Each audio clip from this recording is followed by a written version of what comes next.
Ассалаумағалейкум, халқым менің есімім Әсет Тәліпұлы, Павлодар қаласынан болам.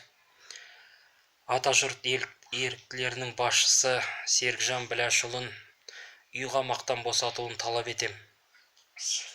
Ол кісінің еңбегі ұшан теңіз, еліне елеулі, халқына қалаулы азамат болып жүр. Жанашыр, қамқор, барлығына, қаншама қазақ қыздарына жаны ашып, қаншама